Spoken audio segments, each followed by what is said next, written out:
பூ கட்ட நேரமே இல்ல, பூ கட்ட தெரியாது, வேலைக்கு போறவங்களா இருக்கீங்க அப்படின்னா, இந்த மெத்தட் ஃபாலோ பண்ணிக்கோங்க. சாமி ஃபோட்டோக்களுக்கெல்லாம் பூ கட்டுறதுக்கு நேரம் இல்ல அப்படின்னா, இந்த மாதிரி டபுள் சைடு செல்லோ டேப் வந்து 2 சைடும் ஒட்டி விட்டுக்கிட்டு, உங்களுக்கு செவந்தி பூக்கள் என்ன இருக்கோ அந்த மாரி இப்படி வச்சுட்டு டெக்கரேஷன் பண்ணிட்டீங்கன்னா, பார்க்கறதுக்கு அழகா இருக்கும். ஒவ்வொரு செவந்தி பூக்களாக நீங்க அப்படியே வச்சுட்டே வரலாம். இதில வந்து காம்பெல்லாம் இருந்தாலும் தெரிஞ்சுக்காது. அப்படியே காம்போடவே வச்சு நீங்க இந்த டபுள் சைடு செல்லோ டேப்ல வந்து ஒட்டி விட்டுறலாம். இது நம்ம கலர் கலரா ரோஜா பூக்கள் வச்சும் இப்ப நான் வந்து செஞ்சிருக்கேன். அந்த மாதிரியும் வச்சுக்கலாம். ஒரே மாரி மெரூன் கலர்ல ரோஜா பூக்கள் வேணாலும் செஞ்சுக்கலாம்.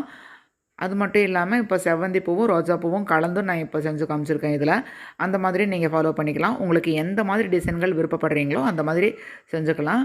நம்மளுக்கு வந்து இந்த மாரி செய்யறப்ப நேரம் வந்து ரொம்ப கம்மியா இருந்தா போதும். வேற வேலைகள் இருந்தா கூட இதெல்லாம் செய்யறப்ப ரொம்ப சீக்கிரமா செஞ்சு முடிச்சிடலாம். பண்டிகை நாட்கள்ல உங்களுக்கு இந்த டிப்ஸ் ரொம்ப யூஸ்ஃபுல்லா இருக்கும். உங்க ஃப்ரெண்ட்ஸுக்கு மறக்காம ஷேர் பண்ணுங்க. என் சேனல் அப்படியே சப்ஸ்கிரைப் பண்ணிக்கோங்க. கண்டிப்பா நீங்க இத மாரி ட்ரை பண்ணி பாருங்க.